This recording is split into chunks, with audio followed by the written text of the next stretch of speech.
Random things that my ex-mother-in-law didn't said because she fancied her own son. I think she wanted to marry him. Completely blanked me for the first 4 days of knowing me. Incredibly awkward because I was staying at my boyfriend's apartment. Some mornings we would wake up, my boyfriend would have gone to training and I would be there with just her. And I would like be in the kitchen, let's say, and she would walk out of the apartment and not say goodbye. Just slam the door, adios. And that would be after I would say good morning to her, obviously, because I'm not a weirdo. Got to the point where when he saw it, he was like, excuse me, like, Sarah's here, can you say hello to her? And her excuse for not being able to talk to me or just not even bothering was that there was a language barrier. Now, I totally understand that I do speak very fast sometimes, and maybe it is a little bit hard to decipher what on earth I'm saying. But her son had exactly the same accent as me because he hadn't seen his mum in 11 years. And she told him that if I had any respect for him, I would go and learn their language. Her own son could not speak their language. He could understand it slightly, but he could not speak it. So when he confronts her and says, like, you've got to start speaking to my girlfriend, her response is that every time she's then around me and I try and talk to her, she tells me, wait, she gets her phone out and she does Google Translate. Imagine that. Every time that you are in a room full of people, she is only translating what you say. She went as far as to say that I had a common accent, which I have been told before, but I don't expect to be told it constantly.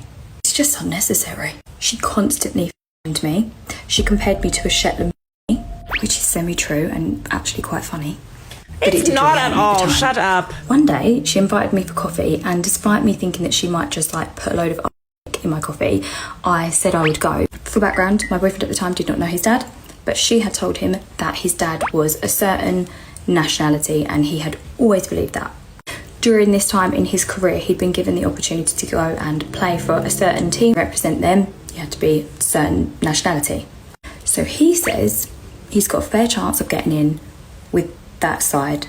I know nothing about sport, but there must be some sort of background checks. And so he would need to prove that he was indeed that nationality.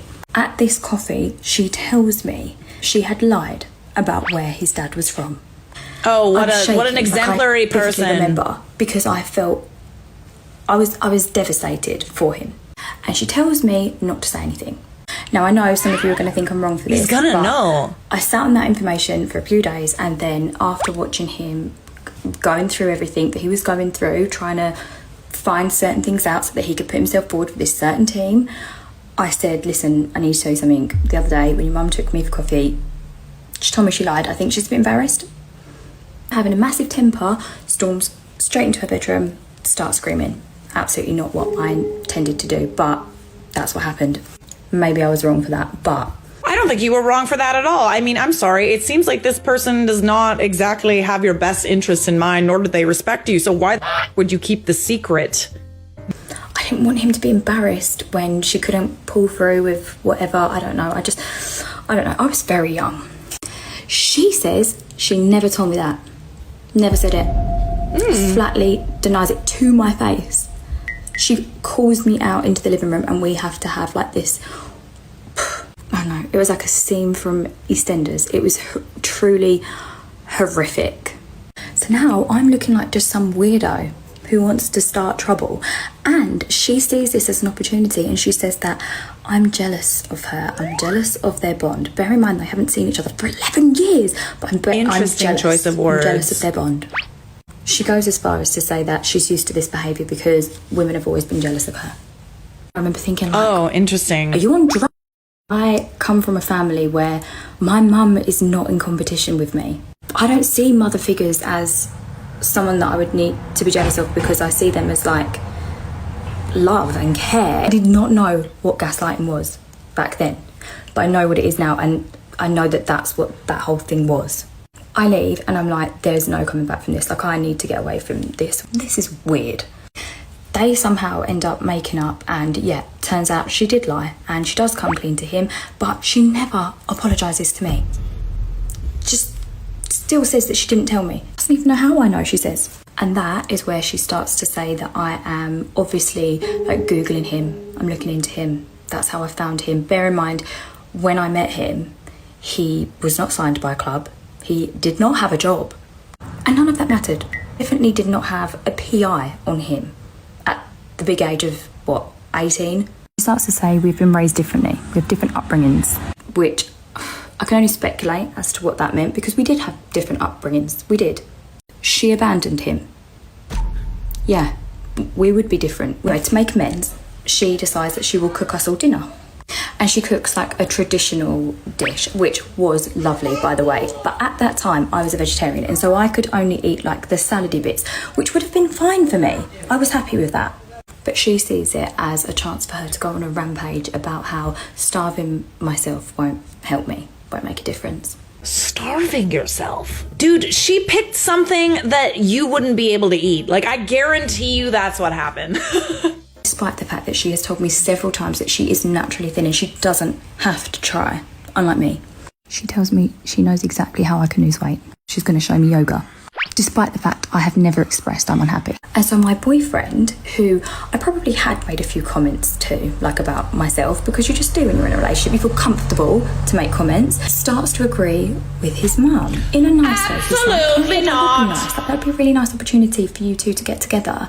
And they take my sheepish, kind of nod, like tears in my eyes type thing, as full consent.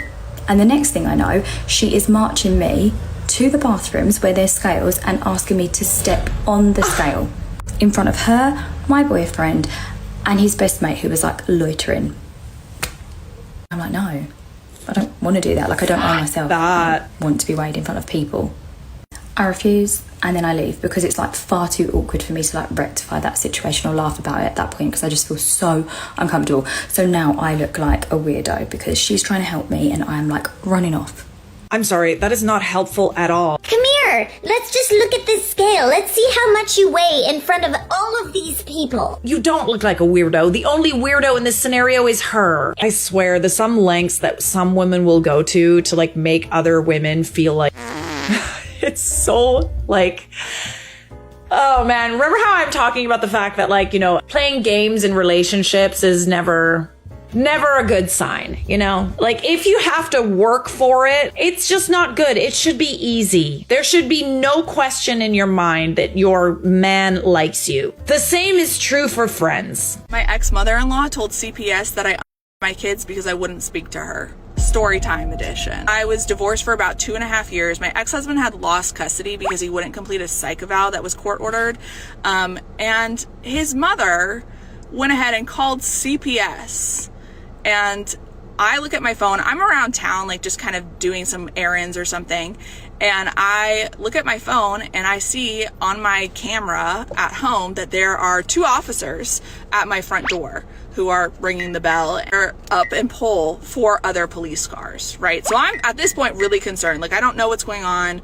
I'm trying to get the phone to walkie-talkie to them, and I get a phone call from one of the officers, and she says that my ex-mother-in-law told CPS she thought that I had hurt my children or them because she had not seen them in weeks. My ex-mother-in-law saw the kids one time the entire time I was married to her son. 5 years. She never FaceTimed them. She never asked how they were. She didn't ask for photos of them. Nothing. When we got divorced, all of a sudden she started to pretend like she cared. She would start sending packages with like some clothes in it, something for the kids, and a card that was like, Gigi loves you. And if I would move and I didn't give her my new address, she would find a way to find it and send me stuff as like a, haha, I know where you live. Tell this officer, I go, well, first of all, my kids are fine. Here's the schools that they're at. Here's their name, their teachers' names. Have somebody go. And I'm looking at the screen, I can see a cop pulling off, 2 cops peeling off to go to each, the daycare and the school. So the officer that I'm on the phone with, I go, by the way, she has not seen these children in over 2.5 years, probably 3 years at this point. I don't speak to her because she is nuts. And the officer goes, oh, yeah. We get that a lot, unfortunately.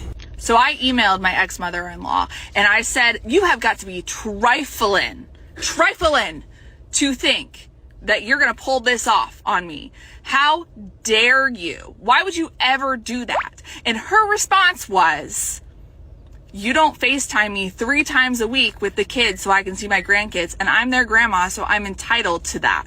No, you're not. When I tell you that the you that came out of my mouth when I read her email response to me was so loud. FaceTime you? You gotta be kidding me. This woman held an intervention to tell my husband, who I had a baby with, that the baby wasn't his and he should leave me. Their whole family held an intervention when I was pregnant because they didn't think it was his baby. Oh my goodness. Why? Why, you ask? Did they not think it's his baby? Because I felt kicks at 17 weeks pregnant instead of 20 weeks pregnant, like it says on Google. Google. So I'm lying about the paternity because of something that Google says about when you can feel babies kick. So grandma, who doesn't believe these children are her own, wants you to FaceTime her 3 times a week so that she can speak to the children who are supposedly not her own. So I emailed her back and I said, your son hasn't seen his kids or spoken to his kids since they got diagnosed with autism because he's literally and he's just. So don't you dare, first of all, pull this crap. Don't you dare ask me to FaceTime you at all. I don't care if it's Christmas. I'm not FaceTiming you. You're not my mother. You raised a terrible human being. And if you had raised a good son, then you wouldn't have this issue. You'd see the kids because he would have 50-50 custody. So if you want to see your grandkids, maybe you should go back in time and raise a son who's not a POS. Okay? And by the way, why don't you send him a message? He owes me like 10 grand in child support. If you ever dare to try that with me again, I will tell the police that you filed a false police report and I want to press charges. And you can sit in jail. You should do that anyway, girl. And I got no response after that. So I'm surprised you haven't filed a false police report anyway. Like, why not? You should be doing that regardless. Camila Alves just revealed that Matthew McConaughey's mom basically put her through hell and tested her at the very beginning of their relationship. Just for a little background on the two, Camila and Matthew met each other at a nightclub back in like 2006. They were together for 6 years and then they got married and they have 3 children together. But like I said at the beginning, when Camila initially met Matthew McConaughey's mom, she was basically a monster-in-law. And if you're wondering about the types of things that Mary Kathleen would do to Camila at the beginning, well, she went into more detail. She said that when the entire family would get together, Matthew's mom would make it a point to call Camila by Matthew's ex's name. This wasn't just a one-time thing. This happened all the time. And it wasn't just one ex's name, it was multiple ex's names. Wow. But of course, Camila being That's on respectful purpose. of her elders, didn't want to say anything. Another example of what she would do to Camila was that when she spoke to Camila and Camila would initiate conversation in English to Matthew's mother, she would respond back to Camila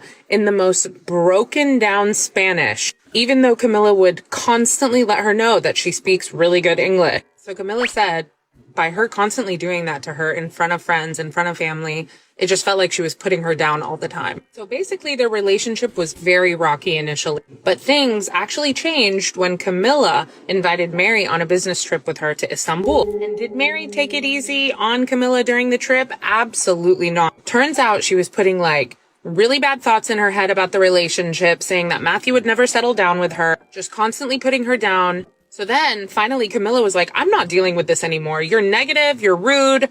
And she just lost it on Mary. The two had a total blowout, and Camila said that she finally let out her Brazilian and Latin spicy side, and she just let Mary have it. The two went back and forth for a very long time, having an all-out screaming match. And then finally, at the end of the fight, Mary looked right at Camila and says, okay, now you're in. And it turns out the entire time that Mary was being hard on Camilla and putting her down and basically being disrespectful and testing her, all she wanted from Camilla was for her to fight back and to really stand up for herself. And from that day on, the two are closer than ever, love each other, go on vacations solo together, and supposedly have an amazing relationship. But I guess Camilla just needed to be initiated into the McConaughey clan.